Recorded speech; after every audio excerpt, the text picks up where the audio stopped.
Sa patuloy na kaguluhang nararanasan ngayon sa Iran ay isang napakatinding pagbabanta ang sinabi ng Amerika kay Khamenei kung ipagpapatuloy ng rehimen ang pagpaslang sa mga protesters. Ayon sa impormasyong inilabas ng Fox News sa isang interview nito kay US Senator Lindsey Graham ay nagbitaw ito ng direct threat sa mismong Supreme Leader.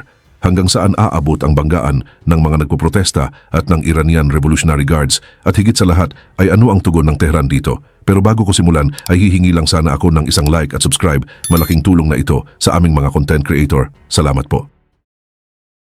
Noong January 5 sa United States, sa isang panayam kay Senator Lindsey Graham sa Fox News ay hayagang nagbanta ito na patatahimikin ang Supreme Leader ng Iran. Sabi niya, kung patuloy mong papatayin ang sariling tao mo sa kabila ng utos ni President Trump, magigising ka ng patay. Pero hindi pa tapos si Graham. Tinawag niya ang gobyerno ni Khamenei na Nazi regime at kinumpirma na ng buong mundo. Sabi niya, malapit na itong bumagsak. Sinabi din niya sa mga Iranian, papunta na ang tulong. Habang nagsasalita si Graham, kumakalat na ang mga protesta sa buong bansa kung saan ilang government building ang inatake at ang mga larawan ni Khamenei ay pinagsusunog. Sa loob lang ng 10 days, sumabog ang mga demonstrasyon sa higit 200 na lugar sa 26 na provinces. Mula sa Grand Bazaar ng Tehran hanggang sa western borders, punong-puno ng tao ang mga kalye ng mga Iranian. Nagpaputok ng live ammunition ang mga security forces sa mga nagpoprotesta. Hindi bababa sa 36 na tao ang patay, kabilang ang 5 kabataan. Mahigit 200 ang inaresto. Ni-raid ang mga hospitals sa ilang province para hilahin ang mga sugatang protesters sa kanilang mga kama. Ito rin ang parehong strategy na ginamit para supilin ang 2019 fuel protests kung saan pinatay ng rehimen ang 1,500 na tao sa loob lang ng ilang weeks. Parehong kalupitan rin ang nagpatigil sa 2022 uprising matapos mamatay si Mahsa Amini. Pero ngayon, hindi na umatras ang mga tao. Lumalakas pa sila. Sinusunog ng mga demonstrators ang mga poster ng rehimen, sumisigaw ng Death to Khamenei at nagtataas ng mga flags na hindi pa nakita sa Iran simula pa noong 1979. At sa western provinces, may nangyayari na hindi pa naranasan ng Islamic Republic dati. Isang bagay na nagpapaliwanag kung bakit ginawa ni Graham ang banta ngayon at bakit dapat matakot ang lahat sa Tehran. Para maintindihan kung bakit takot na takot ang Tehran sa uprising na ito, kailangan mong maintindihan kung paano talaga bumabagsak ang authoritarian regimes. Hindi sila basta-basta bumabagsak dahil lang sa protesta. Dahil kung tutuusin ay pwedeng supilin ang protesta. Pinatunayan iyon ng rehimen noong 1929 nang pinatay nila ang 1,500 na Iranian sa loob lang ng ilang weeks. Pinatunayan nila iyon muli noong 2022 nang pinatay ang mga protesters at ikinulong ang libo-libo. Bumabagsak ang authoritarian regimes kapag huminto na sa pamamaril ang mga taong may baril. Noong February 1979, tumitindi na ang mga protesta laban sa Shah na ilang buwan nang naipon. Punong-puno na ang mga kalye, malalakas ang sigaw. Pero hawak pa rin ng Shah ang kanyang army at secret police kaya pwede pa niyang pigilan ang lahat. Tapos nagdeklara ng neutrality ang Imperial Army. Tumanggi ang mga sundalo na barilin ang mga nagpoprotesta. Nagsimulang mag-defect ang ilang units at sa loob lang ng ilang araw, tumakas ang Shah sa bansa. Ang Islamic Republic na pumalit sa kanya ang namuno mula noon hanggang ngayon. Pinanood ito ni Khamenei at ginugol niya ang 47 years para siguraduhin na hindi na mauulit ito. Bawat protesta mula noon, ginagawa ng rehimen ng sobrang lakas na tugon. Walang alinlangan, walang awa. Patayin lang ang sapat na tao at uuwi rin ang mga tao sa kalye. Iyan ang formula na nagpapanatili sa kapangyarihan ng Islamic Republic. Pero may pattern sa kasaysayan na alam ni Khamenei iyon. Noong 2011 sa Egypt, milyon-milyon ang nagtipon sa Tahrir Square. Malaki ang protesta pero iniisip ni Mubarak na kaya niya itong malampasan. Tapos sumanib ang military sa mga tao. 18 araw lang nawala na si Mubarak. Sa Tunisia, nang tumangging suportahan ng army si President Ben Ali, tumakas siya sa loob ng 28 days. Sa Romania noong 1989, nag-defect ang army laban kay Ceausescu at pinatay siya ilang araw lang pagkatapos. Simple lang ang aral. Kapag nagsimulang lumipat ng panig ang security forces, mabilis ang pagbagsak at hindi na mapipigilan. Iyan ang pattern na iniiwasan ni Khamenei halos kalahating siglo hanggang ngayon. Noong gabi ng January 6, may nangyari sa Western Iran na hindi pa nangyari mula 1979. Nawalan ng kontrol ang Islamic Republic sa isang lungsod. Ang Abdan ay lungsod na may karamihang Kurdish, mga 60,000 na tao sa Ilam province malapit sa border ng Iraq. Libo-libong nagpoprotesta ang nagtipon sa mga kalye, 10 beses na mas marami kaysa sa security forces. Ipinapakita ng footage ang nangyari pagkatapos. Sinalakay ng mga tao ang police station, sinakop ang mga government buildings, tinanggal ang mga poster ng rehimen, sinuong ang mga sasakyan. Pero ang ginawa ng security forces ang talagang nagpasabog ng takot sa Tehran. Hindi sila nakipaglaban. Ang iba tumakas. Ang iba inilapag ang kanilang mga armas. Ang iba umakyat sa rooftops at kumaway sa mga tao sa baba. At ang ilan ay sumali sa mga nagpoprotesta, nagtataas ng kamao bilang simbolo ng suporta. Ito ang unang pagkakataon sa 47 years na nag-switch ng sides ang mga police officers sa Islamic Republic. Agad na pinutol ng rehimen ang kuryente, tubig at internet sa Abdan, sinusubukang ihiwalay ang lungsod pero patuloy na lumalabas ang footage sa satellite at mga smuggled phones. Ipinapakita nito ang mga eksena ng kasiyahan, nagtatapon ng bigas sa tuwa, mga pre-1979 lion flags na nakataas, mga nagpoprotesta na kumukuha sa government warehouses at namamahagi ng mga produkto. Pero hindi nanood, pinapakita ang dignidad kaysa libreng bagay. Nawalan din ng kontrol ang kalapit na bayan ng Malik Shahi. Pinatalsik ng armadong residente ang mga puwersa ng rehimen. Hanggang January 7, nananatili sa kontrol ng mga nagpoprotesta ang Abdan. Nagpadala ang rehimen ng helicopter sa rehiyon pero walang kumpirmadong counter-offensive na nagsimula. Kapag mas matagal itong nanatili, mas delikado ito para sa regime. Dahil bawat oras na malaya ang lungsod na ito, nagtatanong ang mga Iranian sa buong bansa ng parehong tanong. Kung kaya ng Abdan, bakit hindi namin kaya? Hindi biglang sumulpot ang mga protesta. Sumabog ito dahil tuluyan nang bumagsak ang ekonomiya ng Iran. Nawalan ng higit 50% ng halaga ang Iranian rial noong 2025 lang. Lumampas sa 70% ang inflation sa pagkain at basic goods. Para sa ordinaryong Iranian, halos dumoble ang presyo ng tinapay, bigas at gamot sa loob ng isang taon lang. Simple lang ang dahilan. Ang international sanctions na pinaigting sa unang termino ni Trump ay nagdulot sa Iran ng tinatayang $200 billion na pagkawala sa oil revenue. Pero ito ang pinakanaiinis sa mga Iranian. Habang nahihirapan silang pakainin ang pamilya, patuloy ang rehimen sa pag-invest ng humigit kumulang $16 billion kada taon sa mga foreign proxy wars. Kitang-kita ang priorities ng rehimen at malinaw ito sa mga Iranian. Nang sumabog ang mga protesta, ang tugon ng gobyerno ay dagdag ng subsidy na $7 per month. Tinawanan at tinawag itong insulto ng mga nagpoprotesta. Habang billions ang dumadaloy sa foreign fighters, lampas 40% ang unemployment sa ilang rehiyon. Ang merchant class na dati sumusuporta sa rehimen ay lumaban na sa kanila. Nag-strike sa Grand Bazaar ng Tehran, ang puso ng ekonomiya ng bansa, at paralisa ang commerce. Itinayo ng rehimen ang legitimacy sa Islamic Revolution at resistance sa West.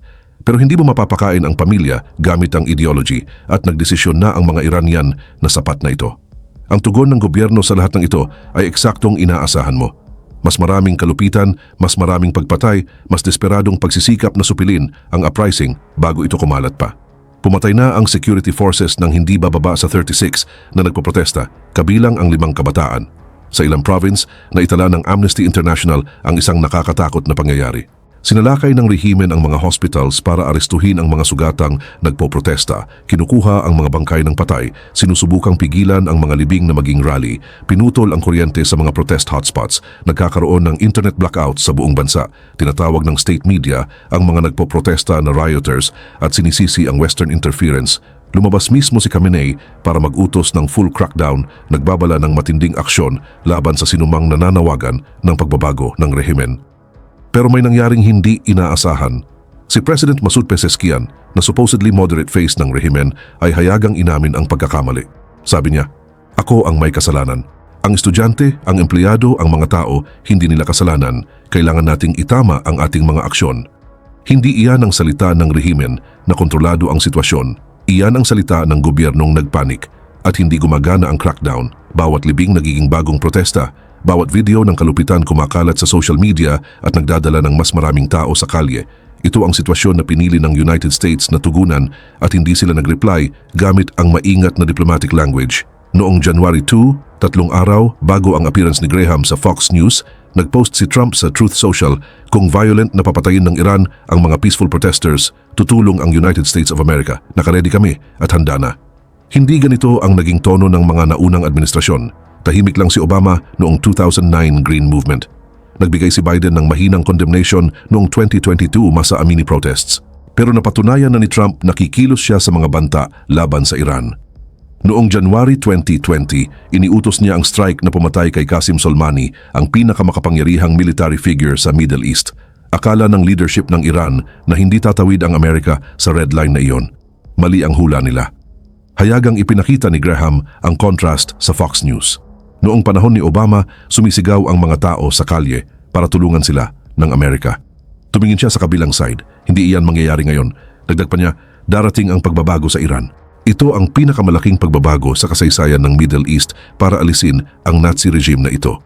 Pinatibay ng NATO ambassador ni Trump ang mensahe, gusto ng Iranian people na maging malaya. Malinaw ang implication. Kung patuloy na papatayin ni Khamenei ang mga nagpoprotesta, hindi lang sanctions ang ipapataw ng US, maaaring direktang aksyon laban sa leadership ng rehimen ang gawin. At tumutugon ang mga Iranian sa bagay na iyon. Ang mga boses mula sa kalye ng Iran ang mas malinaw na nagkwento kaysa anumang analyst. Sa Grand Bazaar ng Tehran, sumisigaw ang mga tao ng death to Kham, death to the dictator. Sa mga libing sa Elim Province, sigaw ng mga nagluluksa, patatahimikin ko ang pumaslang sa kapatid ko. Sa Abdan, naging chant na, ito ang taon ng dugo, mapapatalsik si Syed Ali, at may nangyayari pang iba. Nagpapakita na ang mga stickers na may nakasulat na Trump Iran is waiting for you sa mga pader sa buong bansa. Tahimik na nire-rename ang mga kalye sa Trump Street sa gabi, hayagang humihingi ng tulong sa Amerika ang mga Iranian. Si exiled Crown Prince Raza Pahlavi, anak ng huling Shah, naging rallying figure. Noong January 6, naglabas siya ng unang direktang call to action, hinihikayat ang mga Iranian na sumigaw ng sabay noong January 8 at 9 sa 8 p.m. kahit sa kalye o mula sa kanilang mga bahay. Sabi niya sa kanyang mga kababayan, ipinapadala ko ang pagbati sa bawat isa sa inyo na matapang sa nakaraang linggo at pinanatiling gising sa takot si Khamenei at ang kanyang rehimen. Tinatawag ko kayong Generation V for Victory, panatilihin ang disiplina at pagkakaisa, tagumpay ay sa inyo. Nagdeklara ang opposition leader Mariam Rajavi ng National Council of Resistance of Iran. Ito ang turning point. Hinihikayat namin ang mas malawak na uprisings. Hindi humihingi ang mga nagpoprotesta ng reform. Hindi sila humihingi ng pagbaba ng presyo. Gusto nilang mawala ang Islamic Republic at hayagang humihingi sila ng tulong sa Amerika para mangyari ito. Kung bumagsak ang Islamic Republic, lalampas ang epekto sa mga hangganan ng Iran. Pinupunduhan ng rehimen ang tinatawag nilang Axis of Resistance, Hezbollah sa Lebanon, Hamas sa Gaza, Houthis sa Yemen, iba't ibang milisya sa Iraq at Syria. Tinatayang nagkakahalaga ito ng humigit kumulang $16 billion kada taon, pera na galing sa oil revenues habang nagugutom ang mga Iranian citizens. Nahina na ang network na ito. Bumagsak si Assad sa Syria noong December 25 na tinanggal ang isang key Iranian ally. Nasira si Hezbollah sa mga Israeli strikes. Kung bumagsak ang rehimen sa Tehran, mawawala ang banker at coordinator ng buong network. Ang nuclear program ng Iran na umunlad sa kabila ng international efforts ay mailalantad. Ang bagong gobyerno, lalo na kung suportado ng West, malamang ay papayag na i-dismantle ito. Para sa Israel at Gulf states, ang pagbagsak ng Islamic Republic ay aalisin ang pangunahing regional adversary nila overnight. Magbabago ng malalim ang Middle East, pero may risks. Ang biglaang pagbagsak pwede mag-trigger ng civil war. Maaaring ma-fragment ang bansa dahil sa ethnic tensions, lalo na sa Kurdish at Arab minority regions. Milyon-milyong refugees ang pwede tumakas patungong Turkey at Europe. Pwedeng mapalakas ang extremists bago magkaroon ng stable government. Ang pangako ni Graham na papunta ang tulong ay nagpapahiwatig na naghahanda ang US sa mga posibilidad na ito. Kung ibig sabihin man nito ay sanctions, airstrikes o iba pa, makikita pa lang. Hinarap ng Islamic Republic of Iran ang pinakamalaking krisis mula noong 1979. 10 araw ng protesta, kumalat sa mahigit 200 na lugar. Hindi bababa sa 36 ang patay. Ang security forces hindi lang umatras, nag-defect pa. Sa unang pagkakataon sa 47 years, nawalan ng kontrol ang rehimen sa isang lungsod.